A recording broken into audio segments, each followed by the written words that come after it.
ओम दुम दुर्गाय नमः। स्वागत है आपका हमारे चैनल पर। आज नवरात्रि का 5वां दिन है और आज सुनेंगे हम दुर्गा सप्तशती का 9वां और 10वां अध्याय।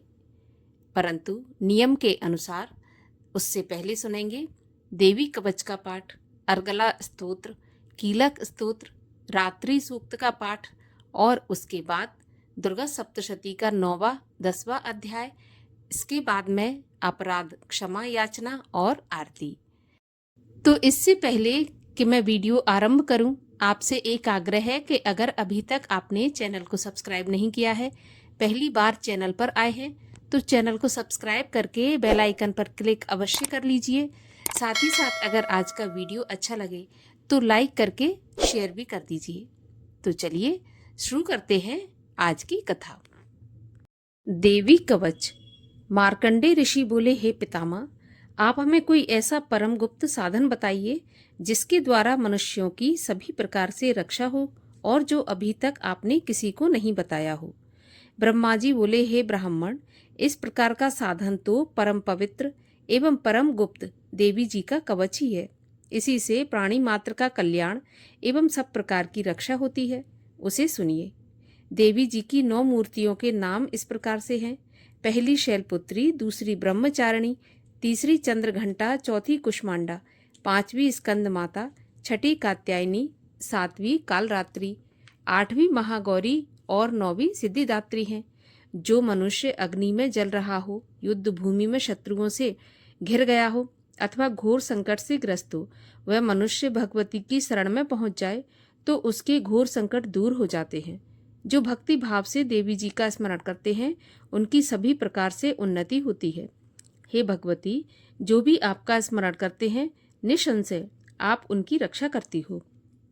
प्रेत की सवारी करने वाली चामुंडा देवी हैं। वाराही महेश पर, ऐन्द्री हाथी पर, वैष्णवी गरुण पर, माहेश्वरी बैल पर, कौमारी मोर पर, लक्ष्मी कमल के आसन पर विराजमान है। श्वेत रूप धारण करने वाली वृषभ के वाहन पर ईश्वरी देवी है। हंस पर चढ़ी हुई सभी आभूषणों से भूषित ब्राह्मी देवी है। इस प्रकार अनेक रत्नों से विभूषित सभी योग शक्तियों से संयुक्त ये सब माताएं हैं। ये सभी देवियां क्रोध युक्त मुद्रा में रथों पर सवार होकर दर्शन देती हैं। ये शंख, चक्र, गदा, शक्ति, हल, मूसल, खेटक, तोमर, परशु, पाश, कुंद, त्रिशूल, उत्तम आयुध, सारंग, धनुष इत्यादि अस्त्र शस्त्र दैत्यों के शरीर नाश के लिए, भक्तों को अभय देने के लिए एवं देवताओं के हित के लिए धारण करती हैं। हे देवी, आपके दर्शन कठिन हैं। शत्रुओं के भय को बढ़ाने वाली देवी जी, मेरी रक्षा कीजिए। पूर्व दिशा में मेरी रक्षा ऐन्द्री देवी करें। अग्नि कोण में अग्नि देवता, दक्षिण में वाराही, नैऋत्य कोण में खड्गधारिणी, पश्चिम में वारुणी, वायु कोण में मृगवाहिनी, उत्तर में कौमारी, ईशान कोण में शूलधारिणी, ऊपर ब्रह्माणी जी, नीचे वैष्णवी देवी रक्षा करें। इसी प्रकार शववाहिनी चामुंडा देवी 10 दिशाओं में रक्षा करें।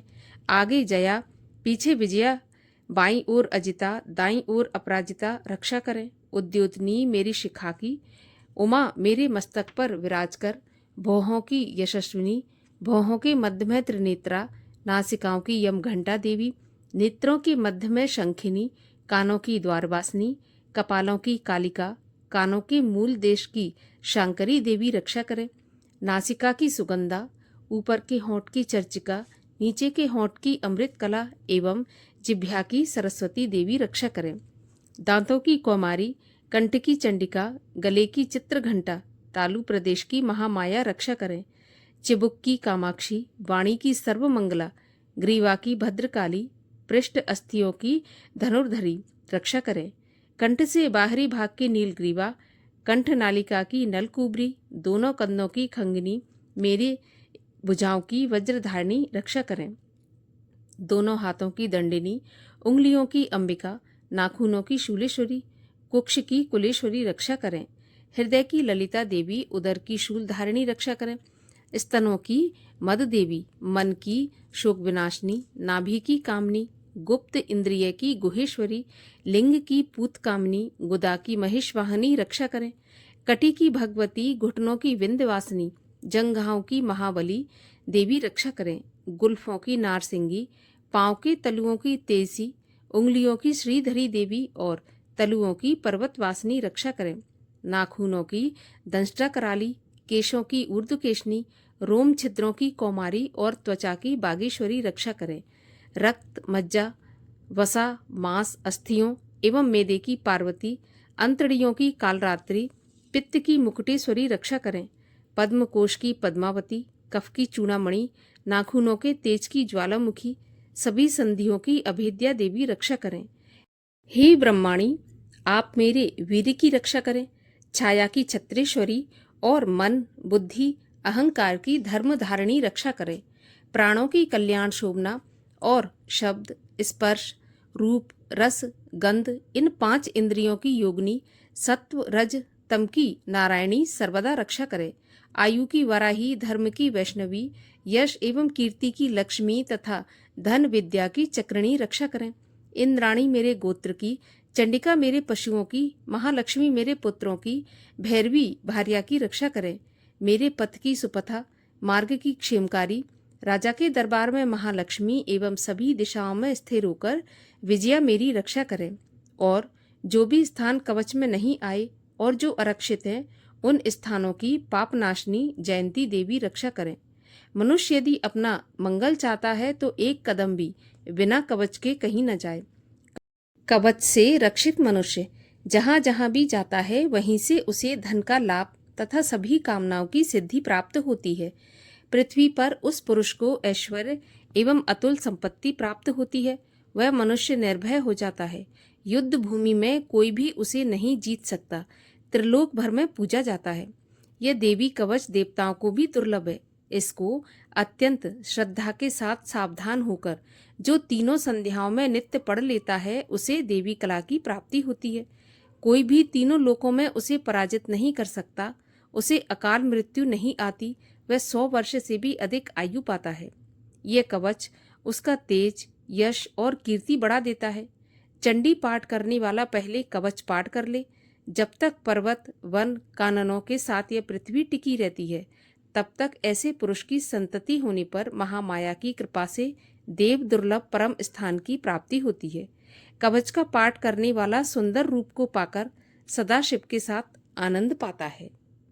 श्री अर्गला स्तोत्र।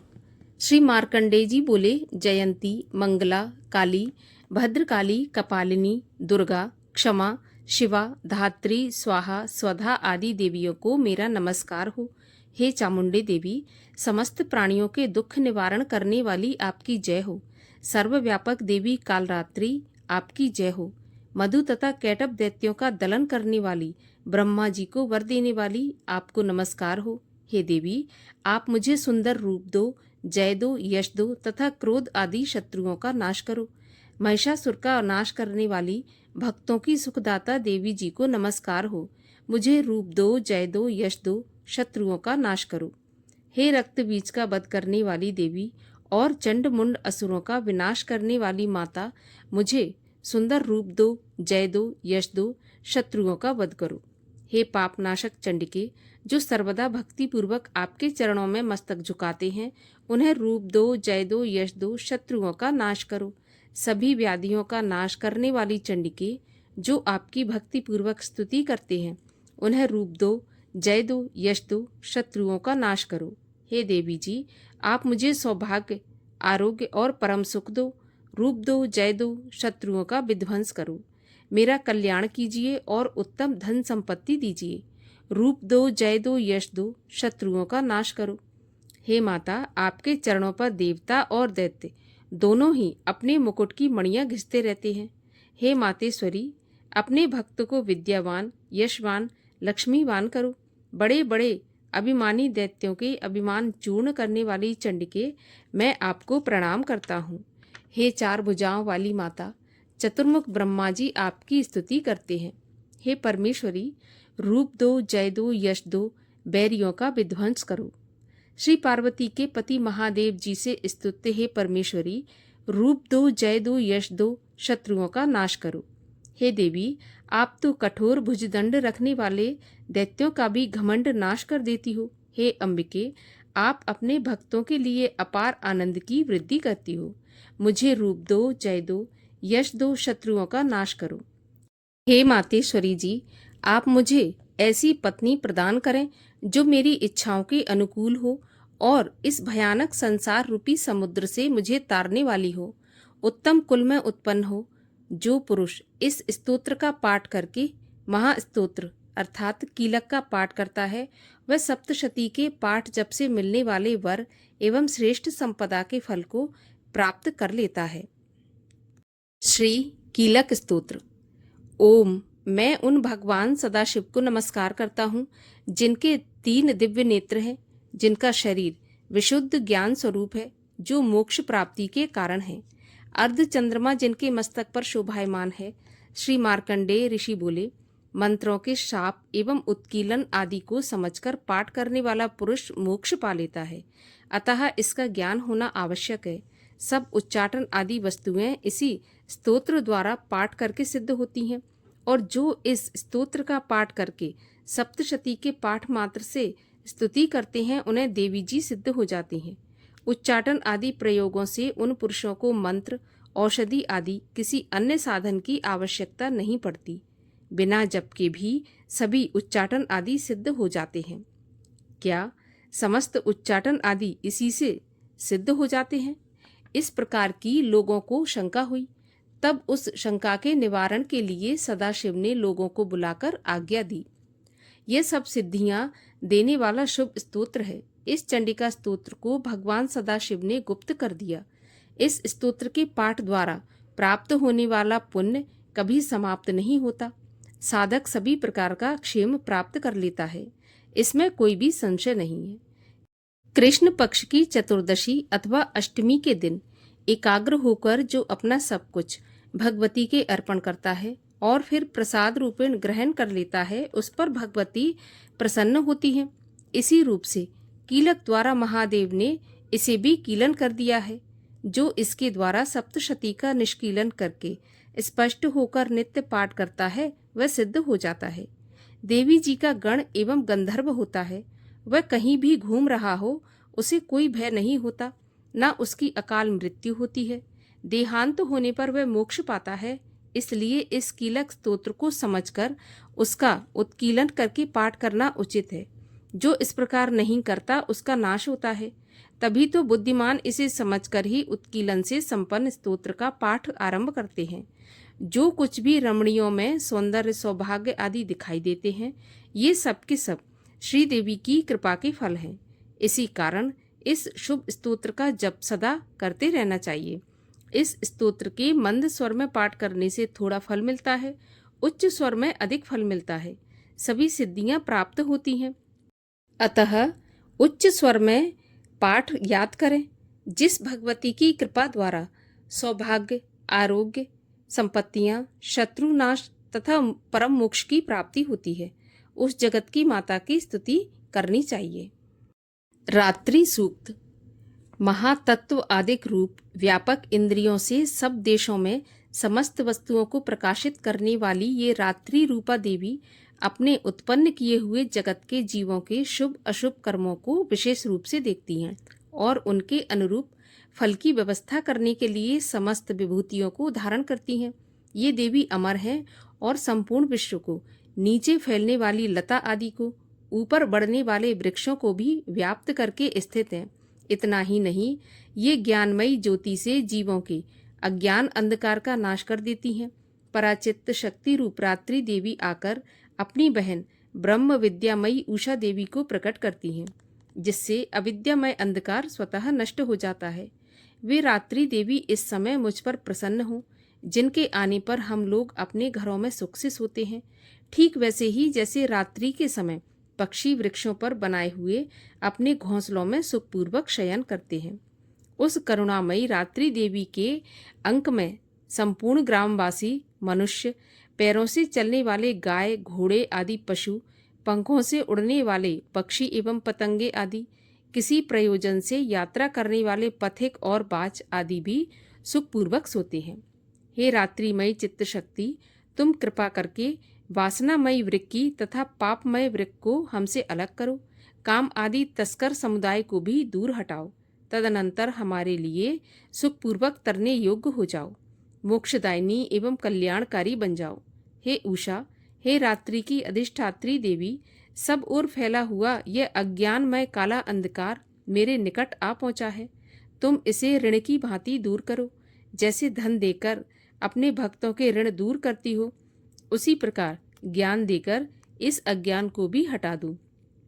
हे रात्रि देवी, तुम दूध देने वाली गऊ के समान हो। मैं तुम्हारे पास आकर स्तुति आदि से तुम्हें अपने अनुकूल करता हूँ। परम व्योम स्वरूप परमात्मा की पुत्री, तुम्हारी कृपा से मैं काम आदि शत्रुओं को जीत चुका हूँ। तुम स्तोम की भांति मेरे इस हविष्य को भी ग्रहण करो। श्री दुर्गा सप्तशती का 9वां अध्याय प्रारंभ। ऋषि बोले, हे राजन, रक्त बीज के मर जाने पर एवं युद्ध में अन्य असुरों के भी मारे जाने पर शुंभ निशुंभ दैत्यों का क्रोध बढ़ गया। फिर दैत्यों की प्रधान सेना का साथ लेकर निशुंभ युद्ध में दौड़ा चला आया। उसके आगे पीछे दाएं बाएं बड़े बड़े दैत्य थे। वे क्रोध के मारे होंठ काट रहे थे। शुंभ भी अपनी सेना के साथ मात्र गणों से लड़कर चंडिका को मार डालने की इच्छा से आ गया। दोनों दैत्य बादलों की तरह बाणों की वर्षा करने लगे। अपने बाणों के समूहों से चंडिका ने उनके बाण काट दिए। फिर शस्त्र समूह से उन दैत्यों के अंगों पर प्रहार किया। निशुंभ ने तीखी तलवार तथा चमचमाती ढाल उठा ली। देवी के पराक्रमी वाहन सिंह के सिर पर प्रहार किया। अपने वाहन पर इस प्रकार प्रहार होते देख देवी ने क्षुरप्र नामक बाण द्वारा निशुंभ की बड़ी तलवार तथा 8 चंद्रों वाली ढाल भी काट दी। तलवार और ढाल के कट जाने पर उस दैत्य ने शक्ति चलाई। उसे आते देख देवी ने चक्र द्वारा उसके 2 टुकड़े कर डाले। तब तो अत्यंत कुपित होकर निशुंभ दानव ने शूल उठा लिया और उसे फेंक दिया। देवी जी ने मुक्के के प्रहार से उसे चूर चूर कर दिया। दैत्य ने गदा उठाकर फिर चंडिका की ओर फेंकी तो देवी ने उसे भी त्रिशूल द्वारा काट दिया और वह भस्म हो गई। फिर अंत में दैत्यराज को फरसा उठाए आता देखकर देवी ने बाण समूहों से प्रहार कर उसे पृथ्वी पर गिरा दिया। उस भयानक पराक्रमी भाई निशुंभ के इस प्रकार धराशायी होने पर शुंभ क्रोध में भर गया और अंबिका को मारने के लिए सामने आया। वह रथ पर बैठा हुआ था। उसकी बड़ी बड़ी अनुपम 8 भुजाएं थीं। उनमें 8 भयंकर शस्त्र शोभायमान थे। उन भुजाओं से सारे आकाश को ढांपकर वह शोभित हो रहा था। उसे इस प्रकार आता देखकर देवी ने शंख बजाया और धनुष की अत्यंत दुस्सह टंकार की। समस्त दैत्यों के तेज नष्ट करने वाले घंटे का शब्द करके उससे दिशाओं को भर दिया। तब सिंह ने भी बड़े हाथियों के महामत को दूर करने वाली बड़ी भारी गर्जना लगाई। उसके द्वारा आकाश, पृथ्वी एवं 10 दिशाएं गूंज उठी। तब काली ने आकाश में उड़कर पृथ्वी पर दोनों हाथों से ऐसी ताड़ना की कि उस शब्द से पहले के सभी शब्द मंद पड़ गए। तब शिवदूती ने अमंगल रूप अत्यंत अट्टहास किया। उस ध्वनि से दैत्य डर गए। शुंभ के क्रोध का पारा चढ़ गया। फिर जबकि अंबिका ने कहा कि हे दुरात्मन, ठहर ठहर, तब आकाश में स्थित देवता जय जयकार करने लगे। शुंभ ने पहुंचकर आग बरसाती हुई भयानक शक्ति चलाई।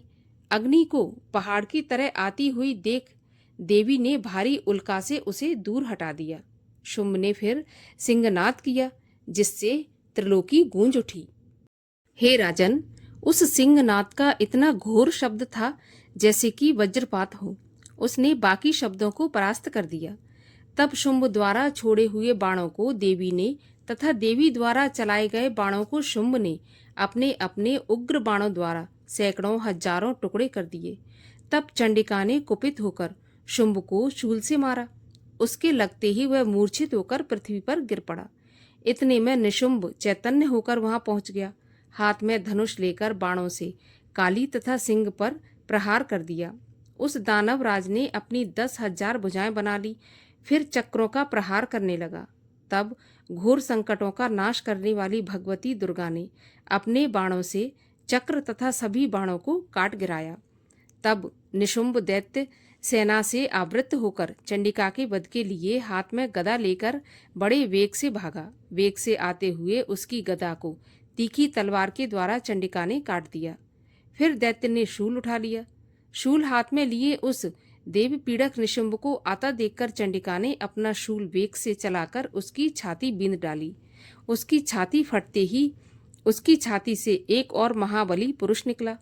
वह खड़ी रह इस प्रकार कहने लगा। उस निकलते हुए पुरुष की यह बात सुनते ही देवी आवाज करके हंसी और तलवार से उसका सिर काट दिया। वह पृथ्वी पर गिर पड़ा। तब भयानक दाढ़ों वाला सिंह दाढ़ों से असुरों के सिर खुरच खुरच कर खाने लगा। वैसे ही काल ने तथा शिवदूती ने बहुत से दैत्यों का भक्षण कर डाला। कुछ एक घोर संग्राम से भाग गए एवं कितने दैत्यों को काली तथा शिवदूती ने खा डाला और कई तो सिंह के ग्रास बन गए। 9वां अध्याय समाप्त हुआ। 10वां अध्याय। ऋषि बोले, अपने प्राण प्रिय भाई निशुंभ की मृत्यु देखकर इस प्रकार सेना को भी मरता देखकर कुपित होकर शुंभ कहने लगा, अरे दुष्ट दुर्गे, तू बल के घमंड से गर्व मत कर। अरे अहंकारिणी, तू तो अन्य स्त्रियों के बल के सहारे लड़ रही है। तब देवी बोली, अरे दुष्ट, मैं अकेली हूँ। संसार भर में मेरे समान दूसरी कौन है? ये तो मेरी विभूतियां हैं, मुझ में ही प्रवेश कर रही हैं। इतना कहते ही ब्रह्माणी आदि सभी शक्तियां उस देवी के शरीर में समा गईं। अकेली अंबिका देवी रह गई। देवी बोली, मैं अपनी ऐश्वर्य शक्ति संपन्न अनेक विभूतियों के रूपों में यहाँ पहले विद्यमान थी। अब मैंने सभी रूप समेट लिए। अब तो अकेली युद्ध में खड़ी हूँ, तू भी स्थिर हो जा। ऋषि बोले, तब सभी देवता तथा दैत्यों के देखते देखते देवी और शुंभ इन दोनों में युद्ध छिड़ गया। तीखे बाणों की वर्षा तथा भयंकर अस्त्र शस्त्र से उन दोनों का युद्ध सभी लोगों के लिए भयंकर प्रतीत होने लगा। जितने भी दिव्य से दिव्य अस्त्र अंबिका छोड़ती जाती, दैत्य उन्हें निवारक अस्त्रों द्वारा तोड़ता जाता।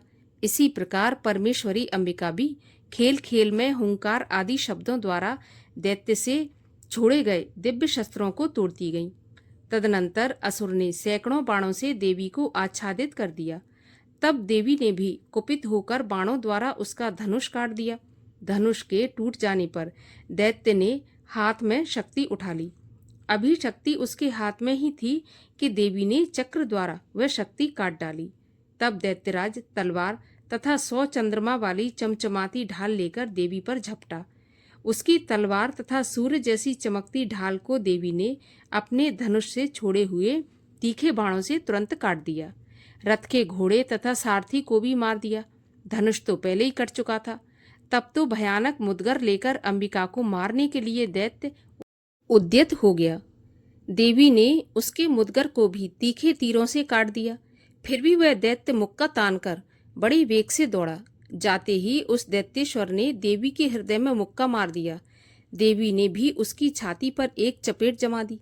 देवी की उस चपेट के लगते ही वह दैत्यराज पृथ्वी पर गिर पड़ा। गिरकर भी सहसा उसी प्रकार उठ खड़ा हुआ। तब उछलकर देवी को उठाकर आकाश में स्थित हो गया। वहां भी निराधार होकर वह चंडिका देवी के साथ युद्ध करने लगा।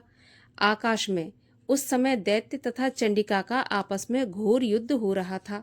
यह युद्ध मुनियों के लिए विस्मयकारक था। तब अंबिका ने उसके साथ देर तक युद्ध करते करते दैत्य को उठा लिया और उसे पृथ्वी पर पटक दिया। देवी द्वारा पटका हुआ वह पृथ्वी पर आकर खड़ा हो गया। मुक्का तान वह दुष्ट देवी को मारने की इच्छा से बड़े वेग से दौड़ा। तब उस दैत्य को आता हुआ देखकर देवी ने उसकी छाती में त्रिशूल भोंक दिया और पृथ्वी पर गिरा दिया। देवी के शूल से क्षत विक्षत होकर पृथ्वी पर पड़ते ही उसके प्राण निकल गए। उसका गिरना भी समुद्र, द्वीप एवं पर्वतों के साथ सारी पृथ्वी को हिला देने वाला था। जब दुरात्मा के मरते ही सारा जगत स्वस्थ एवं प्रसन्न हो गया, आकाश भी बहुत साफ दिखाई देने लगा। पहले जो उपद्रवी मेघ उठ रहे थे तथा उल्कापात हो रहे थे, वे सभी शांत हो गए। दैत्यों के मारे जाने पर नदियां भी अपने अपने मार्ग पर चलने लगीं। उसकी मृत्यु होते ही सभी देवताओं के मन प्रसन्न हो गए। गंधर्व मनोहर गायन करने लगे, अप्सरागण नाचने लगी, दूसरे बाजे बजाने लगे। वायु पवित्र होकर चलने लगी, सूर्य उज्जवल होकर चमकने लगा, शांत हुई अग्निशालाओं की अग्नियां जलने लगीं। दिशाओं की भयंकर आवाजें शांत हो गईं। प्रजा सुखी हुई और सर्वत्र शांति का साम्राज्य हो गया। 10वां अध्याय समाप्त हुआ। और आइए अब हम सब मिलकर अपराध क्षमा याचना करें, उसके बाद आरती करेंगे। परमेश्वरी, मेरे द्वारा रात दिन सहस्त्रों अपराध होते हैं। यह मेरा दास है ऐसा समझकर मेरे उन अपराधों को तुम कृपा पूर्वक क्षमा करो। हे परमेश्वरी, मैं आवाहन नहीं जानता, विसर्जन करना भी नहीं जानता, पूजा करने का ढंग भी नहीं जानता, मुझे क्षमा करो। हे देवी, हे सुरेश्वरी, मैंने जो मंत्रहीन, क्रियाहीन और भक्तिहीन पूजन किया है वह सब आपकी कृपा से पूर्ण हो। हे जगदम्बिके, मैं अपराधी हूँ, किंतु तुम्हारी शरण में आया हूँ। इस समय दया का पात्र हूँ, जैसा चाहो वैसा करो। हे देवी, हे परमेश्वरी, अज्ञान से, भूल से अथवा बुद्धि भ्रांत होने के कारण मैंने जो न्यूनता या अधिकता कर दी हो वह सब क्षमा करो और प्रसन्न हो। सच्चिदानंद स्वरूपा परमेश्वरी, जगत माता, कामेश्वरी, तुम प्रेम पूर्वक मेरी यह पूजा स्वीकार करो और मुझ पर प्रसन्न रहो। बोलिए दुर्गा मैया की जय। जय अम्बे गौरी मैया, जय श्यामा गौरी, तुमको निश दिन ध्यावत हरि ब्रह्मा शिवरी। ओम जय अम्बे गौरी, मांग सिंदूर विराजत, टीको मृग मद को, उज्ज्वल से दो नैना, चंद्र वदननी को। ओम जय अम्बे गौरी, कनक समान कलेवर, रक्तांबर राजै, रक्त पुष्प गलमाला, कंठन पर साजै। ओम जय अम्बे गौरी, के हरि वाहन राजत, खड़ग खपर धारी, सुर नर मुनि जन सेवत, तिनके दुख हारी।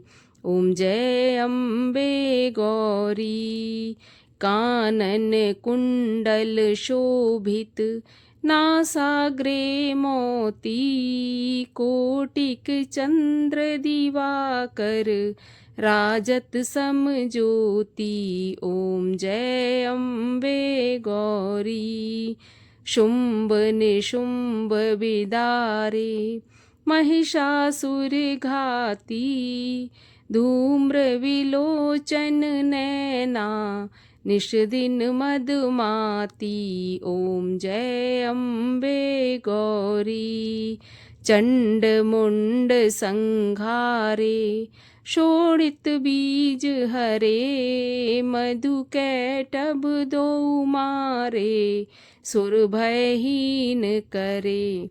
ओम जय अम्बे गौरी, ब्रह्माणी रुद्राणी, तुम कमला रानी, आगम निगम बखानी, तुम शिव पटरानी। ओम जय अम्बे गौरी, 64 योगिनी गावत, नृत्य करत भैरो, बाजत ताल मृदंगा, और बाजत डमरू। ओम जय अम्बे गौरी, तुम ही जग की माता, तुम ही हो भरता, भक्तन की दुख हरता, सुख संपत्ति करता। ओम जय अम्बे गौरी, भुजाचार अति शोभित, वरमुद्राधारी, मन वांछित फल पावत, सेवत नर नारी।